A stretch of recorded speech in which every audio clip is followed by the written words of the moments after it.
My golden child brother tried to destroy my marriage and take everything I built.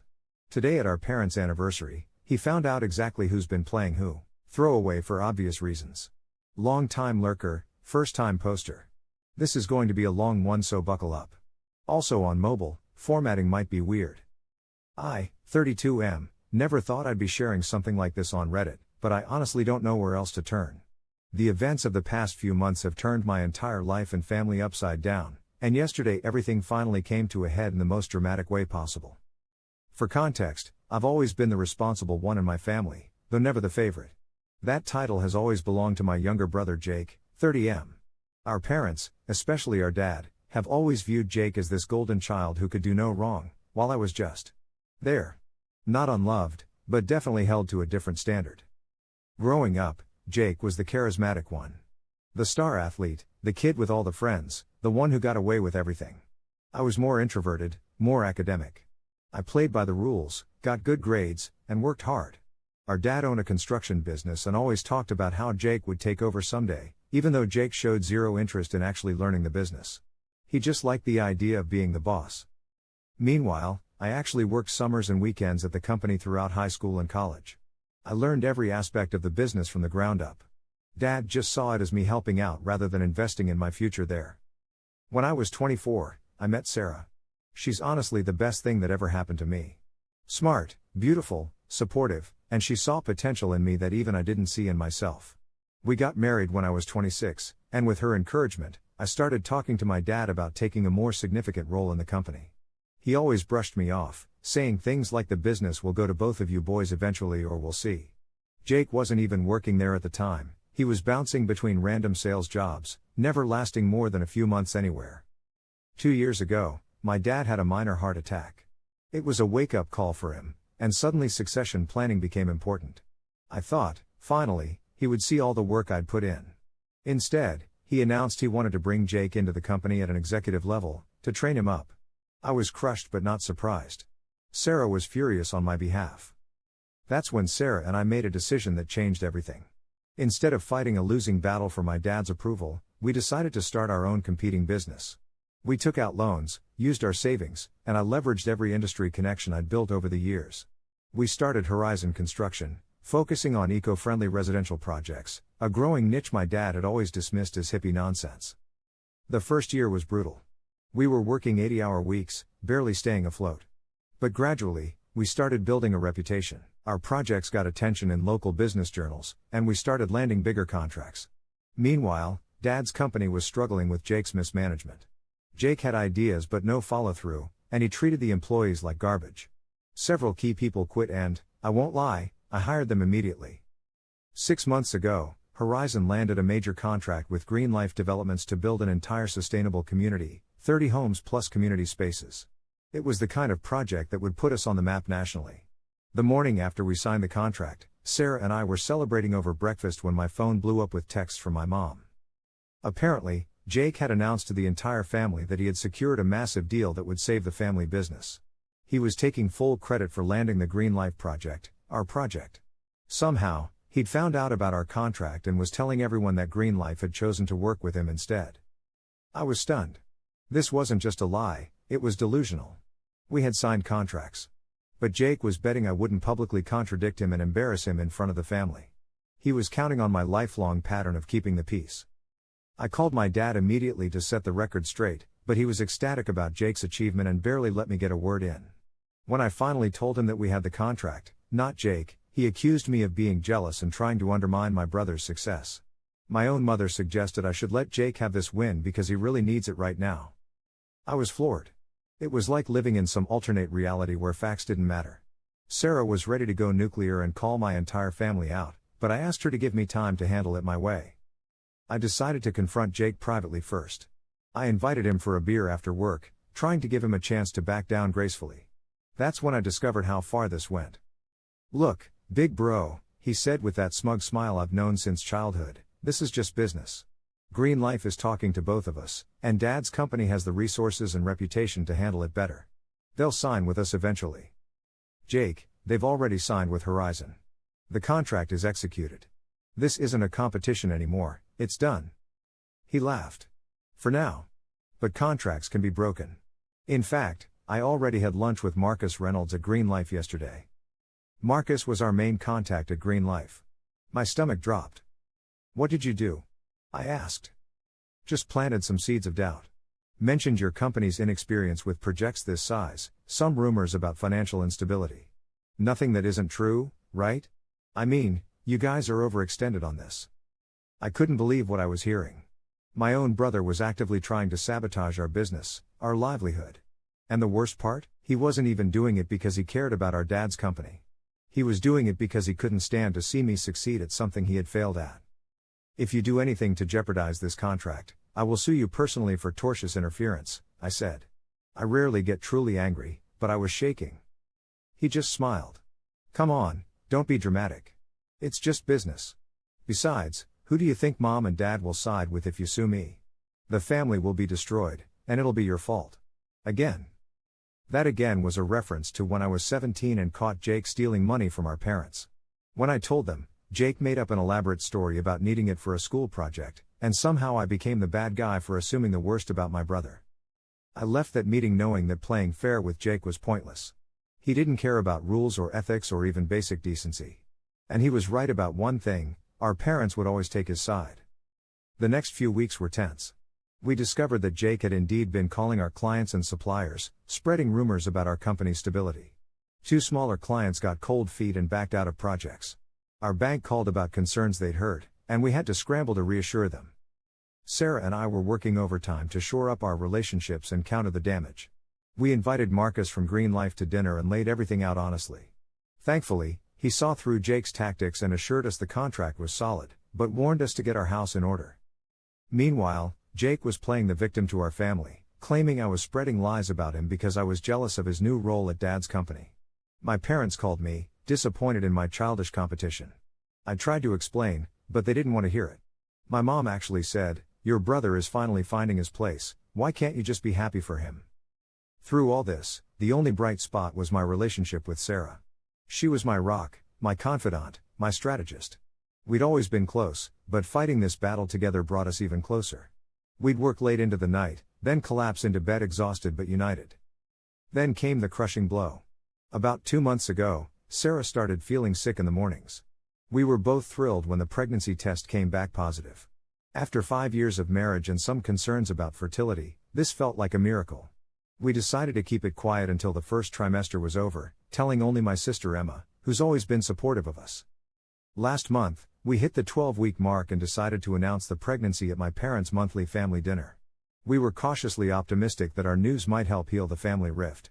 I mean, this would be their first grandchild. Surely that would matter more than business squabbles? We arrived at my parents' house with a little gift bag containing a onesie that said grandchild number 1 and a copy of the ultrasound. But as soon as we walked in, we could feel something was off. Jake was there with his on-again off-again girlfriend Melissa, and they were practically glowing. My mom was fussing over them more than usual, and my dad kept clapping Jake on the shoulder. Before we could even announce our news, Jake stood up, clinked his glass, and announced that he and Melissa were expecting. The room erupted in celebration. My parents were ecstatic, hugging them both, my mom already in tears. "A grandbaby. Our first grandbaby," she kept saying. Sarah squeezed my hand under the table so hard it hurt. We sat there in shock as Jake soaked up the adoration. Then he looked directly at me with that smug smile and added, "And we've decided to name him after Dad if it's a boy." My father actually choked up at that. Meanwhile, our gift bag sat untouched by Sarah's purse. Eventually, Emma noticed our expressions and figured out what was happening. "Didn't you guys have some news too?" she prompted. All eyes turned to us. Sarah, always braver than me, managed to smile and said, "We're also expecting. I'm 12 weeks along." There was a moment of surprised silence, then my mom said, "Oh. That's wonderful." But the enthusiasm was obviously forced. My dad congratulated us but quickly turned back to Jake, asking him about his plans for parental leave and whether they'd thought about which room would be the nursery. Jake, not to be outdone, immediately asked, "How far along are you, Melissa?" 14 weeks, she answered proudly. Just like that, they'd managed to one-up us again. They'd known about their pregnancy for weeks but had deliberately waited to announce until the same day we did. And they'd made sure to claim the first grandchild title by 2 weeks. The rest of the dinner was excruciating. Every conversation circled back to Jake and Melissa's baby plans. Our news became a footnote. Sarah was quiet on the drive home, but I could tell she was hurt. When we got home, she finally broke down. "It's not about being first," she sobbed. "It's the fact that they deliberately timed this to steal our moment. Again. It's never going to stop, is it?" I held her and promised things would change, but honestly, I didn't know how to make that happen. Everything I'd tried had failed. Jake always won. The next week, things got even worse. Jake somehow discovered that we were behind on payments to one of our major suppliers due to the cash flow issues his rumors had caused. He used his position at our dad's company to approach the supplier and offer to rescue them by taking over our outstanding orders, at a premium price. The supplier, worried about getting paid at all, agreed. This potentially violated several non-compete clauses in the contract Jake had signed when he joined our dad's company, which specifically prevented them from poaching our clients, but Jake didn't care. When I called him out on it, he laughed. "Prove it was me," he said. "Besides, your little company is circling the drain anyway. Just accept it and come work for Dad. I'll even give you a decent title. Assistant to the vice president has a nice ring to it." I was at my breaking point. Everything Sarah and I had worked for was at risk. Our baby was coming, and our future was in jeopardy because my brother couldn't stand to see me succeed. That's when fate intervened in the most unexpected way. 3 weeks ago, we had a scheduled meeting with our accountant to discuss the financial impact of Jake's interference and our options. Sarah wasn't feeling well that morning, pregnancy nausea, so I went alone. As I was leaving the accountant's office, I literally bumped into Melissa in the hallway outside. She looked surprised to see me and quickly tried to walk past, but not before I noticed the name on the folder she was carrying, Reynolds Development Group. Marcus Reynolds. Green Life. Our biggest client. "Melissa? What are you doing here?" I asked, confused. She flushed red. "Just some work stuff. I gotta go." She hurried away, but my suspicions were aroused. I knew Melissa worked as an executive assistant at Bennett Financial Services. What business would she have with Reynolds Development Group? I called Marcus immediately and asked if he knew Melissa or had any dealings with Bennett Financial. He seemed confused by the question but confirmed they weren't working with Bennett on anything. Something wasn't adding up. I decided to do some digging. Through a friend at Bennett, I discovered Melissa had taken a sudden leave of absence 3 weeks earlier, right around when Jake started his campaign against our business. The timing couldn't be coincidental. I hired a private investigator, something I never thought I'd do, who confirmed my suspicions within days. Melissa wasn't on leave, she'd been fired from Bennett for accessing confidential client information. And she wasn't 14 weeks pregnant, there was no pregnancy at all. The PI found emails between Jake and Melissa outlining their entire plan. Melissa would use her position at Bennett to access financial information about our clients and suppliers. Jake would use that insider information to spread targeted rumors and poach our business contacts. And they'd fabricate a pregnancy to ensure Jake maintained his golden child status and kept our parents firmly on his side. I was stunned by the calculated cruelty of it all. This wasn't just business rivalry or sibling jealousy, this was deliberate sabotage of both our business and our personal happiness at what should have been one of the most joyful times in our lives. Sarah and I spent days debating what to do with this information. Part of me wanted to go straight to the police. What they'd done was illegal corporate espionage. But we decided on a different approach. Yesterday was my parents' 35th wedding anniversary. They'd planned a small celebration at their house with just family and a few close friends. The perfect opportunity. We arrived early to help set up, acting completely normal. Jake and Melissa arrived last, making a grand entrance as usual. Jake handed our dad an expensive watch as a gift, making sure everyone saw the price tag as he accidentally left it on. "Just a small token of appreciation," he announced loudly. "From your successful son." Throughout dinner, Jake dominated the conversation as usual, dropping hints about his growing family and the big deals he was working on. Sarah and I exchanged glances but said nothing. After dinner, my dad stood up to make a toast to my mom. He got emotional, talking about their 35 years together and how proud he was of the family they'd created. "And now with grandchildren on the way," he added, looking at Jake and Melissa, "our legacy will continue." That was my cue. I stood up and raised my glass. "To legacy," I said. "And to truth." I took out my phone and connected it to my parents' TV. "Before we continue celebrating, there's something everyone needs to see." Jake's face changed instantly. "What are you doing?" he hissed. "Showing everyone exactly who you are," I replied calmly. On the screen appeared the evidence we'd compiled, Screenshots of emails between Jake and Melissa discussing their plan to sabotage our business. Bank records showing payments to suppliers they'd interfered with.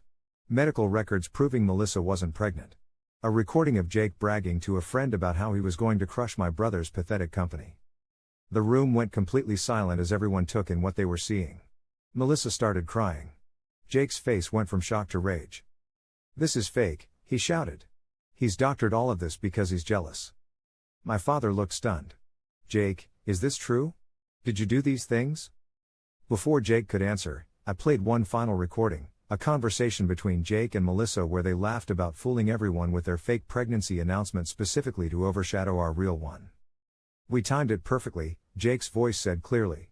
"They'll always be second best. My parents already worship me. Can you imagine how they'll act when they think I'm giving them their first grandchild? They'll push even more business my way for sure." Melissa's voice: "What happens when they find out there's no baby?" Jake: "We'll say there was a miscarriage in a month or so. My mom will be devastated and coddle me even more. It's perfect." My mother gasped. The look on her face was heartbreaking, a mixture of shock, disbelief, and dawning horror. "You were going to fake a miscarriage?" she whispered. "For business advantage?" Jake was cornered. "Mom, it's not, he's taking this out of context." But it was too late. The evidence was overwhelming and damning. I turned to Jake. "You've spent your entire life being given everything while working for nothing. When Sarah and I built something successful through hard work, you couldn't stand it. You tried to destroy our business. You tried to steal our joy about our baby. You tried to turn our family against us. And for what? Because you can't stand the idea of me succeeding at something?" For once, Jake had no smooth comeback. No charming deflection. He just stood there, exposed. My father, who I'd never seen cry before, had tears streaming down his face. "I gave you everything," he said to Jake. "I handed you a position you didn't earn. I defended you when people questioned your capabilities. And this is how you use what I gave you? To destroy your own brother?" Melissa, seeing the writing on the wall, suddenly turned on Jake. "He made me do it," she claimed. "He threatened to break up with me if I didn't help him. And the pregnancy was his idea." Jake's face went red. "Shut up," he shouted at her. My dad stood up slowly. "Both of you, get out of my house." Jake looked shocked. "Dad, you can't be serious. He's the one who's always been against me.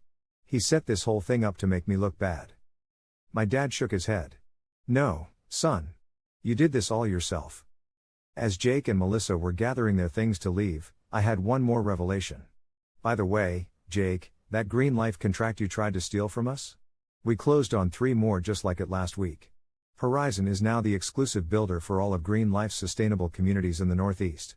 It's a 5-year contract worth over $50 million. Jake froze.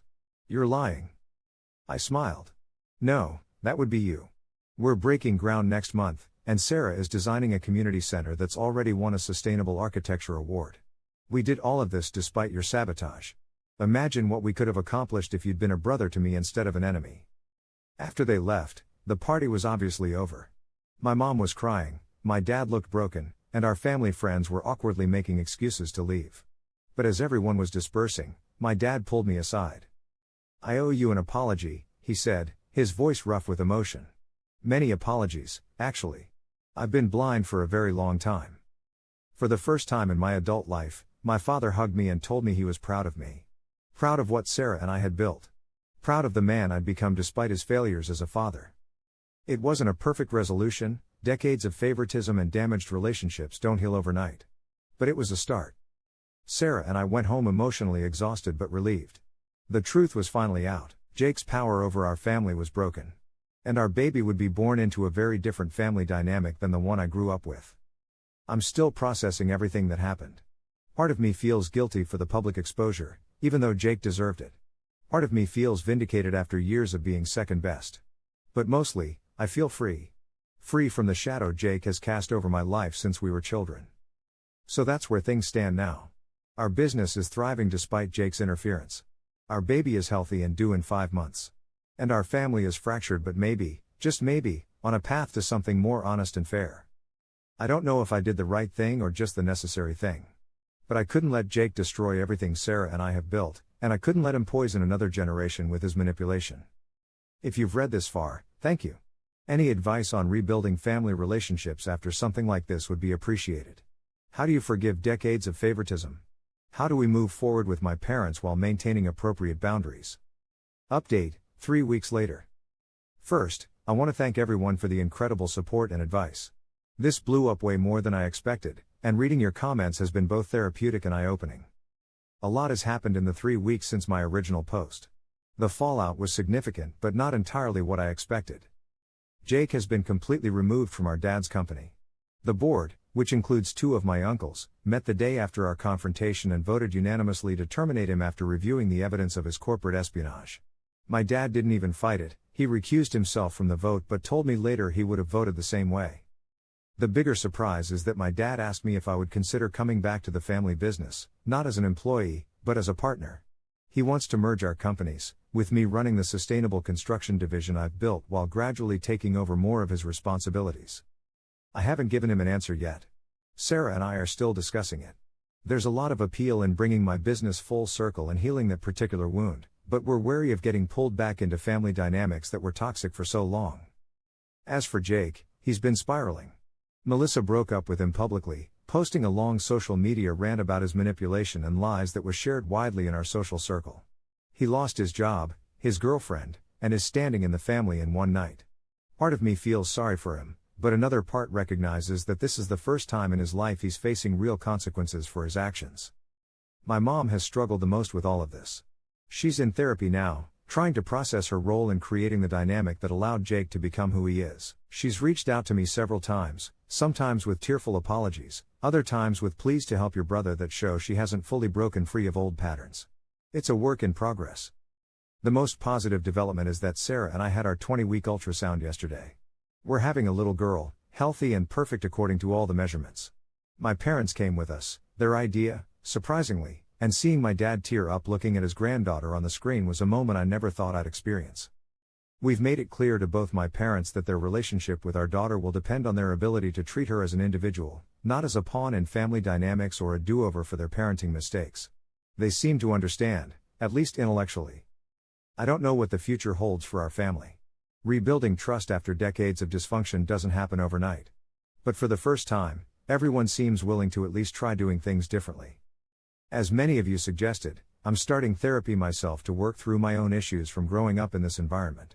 I don't want to bring any of that baggage into my relationship with my daughter. I probably won't update again unless something significant changes. Thank you all again for your support, advice, and for helping me see that standing up for myself and my family wasn't just justified, it was necessary.